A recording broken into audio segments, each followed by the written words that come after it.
महापौरांच्या प्रसिद्धीसाठी आता 25 लाख रुपये पालिका खर्च करणार आणि या सगळ्या संदर्भातील प्रस्ताव आहे तो आज स्थायी समितीकडे आलेला आहे.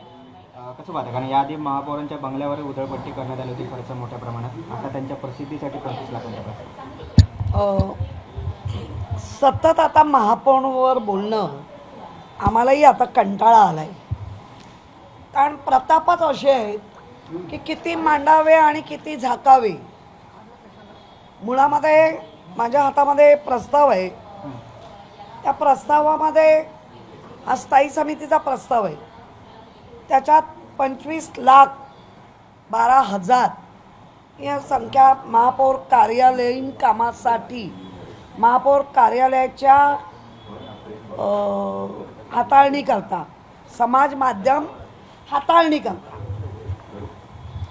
त्याच्या आधी 10 लाख आणि समथिंगवर असे पैसे गेल्या 3 महिन्यात दिले. आता हा वर्षभरासाठी आहे. हा 25,12,000 हा प्रस्ताव आहे.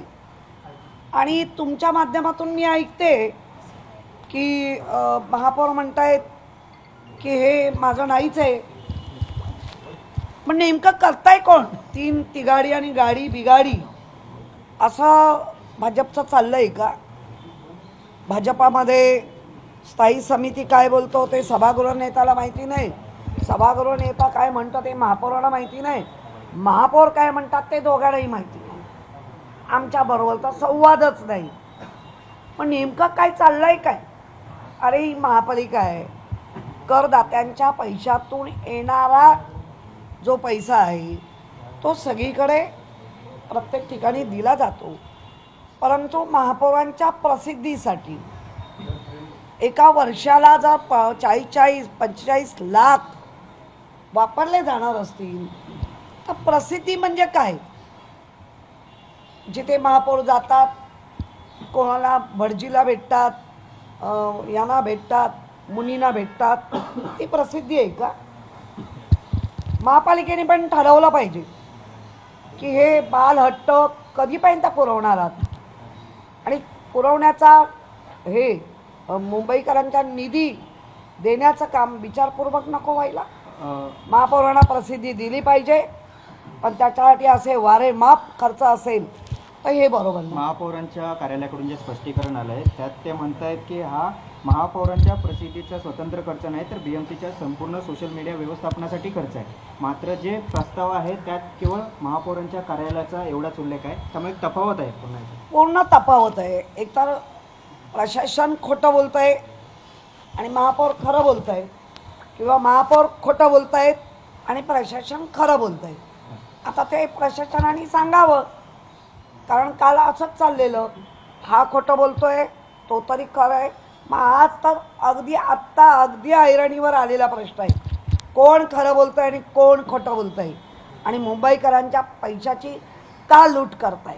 तुमच्या हातात जो प्रस्ताव आहे तो या संदर्भातला, त्यामध्ये नेमका काय उल्लेख आहे? तुमचा नेमका काय दावा आहे? तो महापौरांच्या प्रस्तावाची जी कॉपी 1 ऑगस्ट 2024 हा जो प्रस्ताव आहे, या प्रस्तावामध्ये स्थायी समितीचा प्रस्ताव आहे आणि याच्यामध्ये सरळ उघड लिहिलं आहे, महापौरांच्या कार्यालयाच्या समाज माध्यम हाताळणी करता दिनांक 1 ऑगस्ट हे बघा. हा पेपर माझ्या घरचा नाही आहे. हा पेपर महानगरपालिकेच्या चाललेल्या कामकाजामधला एक पेपर आहे. आणि आत्ता जर अशा पद्धतीने जे नवीन एक पद्धत काढली आहे भाजपनी, 5 लाखापासून 75 लाखापर्यंत कुठलंच टेंडर बिंडर न करता डायरेक्ट स्थायी समितीनं आणायचं आणि पास करायचं. हे 5.75 त्याला म्हटलं जातं. हे 5.75च बोगस आहे. आतापर्यंत 5 लाखापर्यंत होतं, त्याची वाढ 75 लाखापर्यंत केली. म्हणजे डायरेक्ट 1 कोटीला जायचं नाही. 5 कोटी तुम्हाला खर्च करायचे असतील तर 5.75चे असे 5-4 ठराव आणायचे. असे आणि लोकांची लूट करायची. महापौरांची अशी कोणती प्रसिद्धी आहे की जी मुंबई महापालिकेचा जो जनसंपर्क विभाग आहे तो करू शकत नाही, त्याच्यासाठी वेगळी समाज माध्यमांची नियुक्ती केली जाते? तुम्ही देखील महापौर होतात, तुमच्या काळात सुद्धा याच कंत्राटदाराकडून समाज माध्यमांवरती पोस्ट केल्या जायच्या, तर तुमच्या पुरताच मर्यादित होता की संपूर्ण बीएमसी करता? नाही, खरं म्हणजे महापौरांपुरतंच मर्यादित असं. आणि जे महापौरांच्या जे डिपार्टमेंट आहे प्रसिद्धीचं, खरं म्हणजे या सगळ्यांना वेगवेगळ्या कामात गुंतवून फक्त रीलच्या माध्यमातून महापौरांना प्रसिद्धी होऊ दे. काय ह्यांना कशावर ठेवायचे मग? ह्यांचे पगार द्या, रील जे कोण प्रसिद्धी माध्यम बनवणार आहेत त्यांना पैसे द्या. म्हणजे ज्या कामासाठी नेमलं आहे ते जर डिपार्टमेंट कामच करत नसेल तर मग आपल्या माध्यमातून आयुक्तांना विनंती आहे, यांना काढून घ्या, ते डिपार्टमेंट रिकामी करा आणि तुमच्याकडे घ्या. कारण महापौरांच्या प्रसिद्धीला वेगळे पैसे, हे त्या डिपार्टमेंटची लोक आहेत, त्या डिपार्टमेंटचं ते काम नाही करणार. म्हणजे प्रसिद्धी म्हणजे काय? महापौर कुठे चालले आहेत, महापौर कुठेतरी बसले आहेत, महापौर कुठेतरी अशा बघतायत, ही म्हणजे प्रसिद्धी? महापौर गावाला गेलेत, ठीक आहे, त्यांच्या आवडीनिवडी वेगळ्या असू शकतात आणि असल्या पाहिजे, परंतु हा आमचा PRO डिपार्टमेंट कसल्या प्रसिद्धी देत आहेत? त्या प्रसिद्धीचं तुम्हाला कळतंय का? एक मुंबईचा मानाचं पद आहे महापौर, त्या महापौर पदाची विटंबना चालली आहे असं म्हणायला हरकत नाही. ताई, आपण बघितलं त्याच्या आधी देखील 50,000चे त्यांना सेपरेट PA हवे होते, त्यावेळी देखील असाच प्रस्ताव समोर आला आणि तो प्रस्ताव देखील नंतर काही झालं नाही कारण विरोधकांनी टीका केली. नेमकं हे सातत्याने सुरू आहे, त्यावर काय तुमची प्रतिक्रिया? नाही, मुळामध्ये PRO डिपार्टमेंट त्यांच्याकडे आहे. आयुक्तांची काही माणसं मागून घेतली आहेत, कर्मचारी 11 कर्मचारी आहेत, 3 काय 4 सिक्युरिटी आहेत, 3 गाड्या आहेत. हा तामझाम असलाच पाहिजे. माझ्या वेळेला मी फॅमिली गाडी नाकारली होती, मला फॅमिली गाडी नव्हती, त्यामुळे माझ्या फॅमिली गाडीबरोबर जाणारा सिक्युरिटी, तो लागणारा ड्रायव्हर, 2 का 3 ड्रायव्हर लागतात, हे सगळं मी माफ केलं होतं. माझं मानधन ते सगळं मुंबईकरांना दिलं होतं. या सगळ्या गोष्टीला फाट मारून उलट दात्याची भूमिका असली पाहिजे महापौरांची, तर ही घेत्याची भूमिका आहे. द्या. ताई, 2 महत्त्वाचे प्रस्ताव महापालिकेत मंजूर झाले आणि ते मध्यरात्री मंजूर झाले.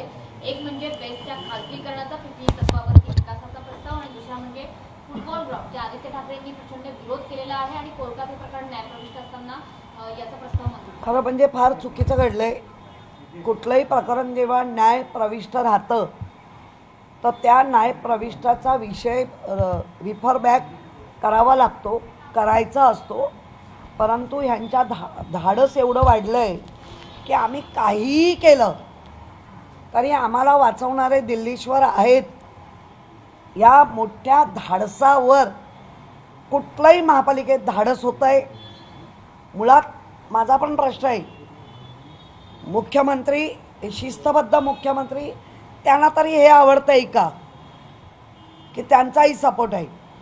मग आता फुटबॉल ग्राउंड बाबतीत नेमका तुम्ही काय भूमिका घेणार? आम्ही कोर्टाकडे न्याय मागितलाय आणि कोर्ट या मुंबईत ओपन पेस असे कोणाच्याही बंदिस्त करून कोणाच्याही घशात जाऊ देणार नाही, ही आम्हाला कोर्टावरती खात्री आहे आणि आम्ही त्याचा पाठपुरावा करणार. बेस्टच्या खाजगीकरणाचा प्रस्ताव सुद्धा मंजूर झाला, त्याला पाठिंबा आहे, त्याच्या बाबतीत भूमिका काय? बेस्टच्या 22 डेपो 60 वर्षासाठी निव्वळ आणि निव्वळ मॉल बांधा, हे करा ते करा आणि पैसा जनरेट करा.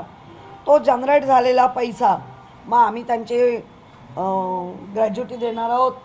आम्ही त्यांचं तसं बघायला तर BSTच्या बाबत राहुल शेवाळे असताना त्यांनी कर्ज रोखाणी पैसे दिले होते स्टँडिंग. यशोधर फणसे जेव्हा आले 100 कोटी हे अनुदान स्वरूपात आम्ही दिले, ते 1000 कोटीपर्यंत अनुदान स्वरूपात नेले. आता यांचं असं झालं आहे, जी काही तिजोरी उघडेल ती फक्त आणि फक्त आमच्या म्हणजे स्वतःच्या महापौर असतील बाकी ह्या सेवेसाठीच असेल, नागरिकांच्या सेवेसाठी इथे काही नसेल. बरं, तो प्रस्ताव आणताना सविस्तर प्रस्ताव आणायला पाहिजे होता. हे डेपो आपण लीज 60 वर्षाची, आत्तापर्यंत अनेक आपण गोष्टी दिल्या, चुका घडल्या, त्या आपण गेल्या 2012 ते 17 आणि 17 ते आतापर्यंत पुन्हा त्या चुका केल्या नाहीत. कारण त्या गोष्टी पुन्हा येत नाहीत, परत येणार नाहीत. 22 का 24 डेपो तुम्ही म्हणजे ज्याची करोडोनी किंमत, अब्जोनी, तिथे करोडोनी आणि लाखांनी किंमत घेतली गेली आहे. शेवटच्याकडनं एकनाथ शिंदे यांच्या नगरविकास खात्यासंदर्भात आयुक्त अश्विनी भिडेंनी एक भरभरीत पत्र दिलेलं आहे की SRA योजनेमधल्या अधिकारांचा गैरवापर केला जातोय. एकनाथ शिंदेच्या नगरविकास विभागाला आयुक्त अश्विनी भिडे अशा पद्धतीचं पत्र लिहित आहेत आणि आरोप करतायत आणि मोठे आरोप आहेत ते. कसं बघताय याकडे? नाही, ते पत्र आद्या आम्ही पण बघू आणि मी वैयक्तिक कोणावर टिप्पणी नाही करणार, पण त्यांच्या खाली बसलेले सगळे काय लेवलचे आहेत, काय लुटारू आहेत हे मी सांगायची गरज नाही. मॅडम, आपण जर पाहिलं जुन्नरमध्ये नसरापूरसारखी पुनरावृत्ती घडलेली आहे.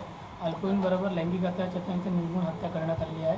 कसं पाहता याच्याकडे महाराष्ट्रामध्ये ज्या पद्धतीने ही घटना वारंवार वाढताना दिसून येते? नाही, काय पाहणार, गृहमंत्री, एक महिला उपमुख्यमंत्री काय करतायत? काय राजीनामे द्या.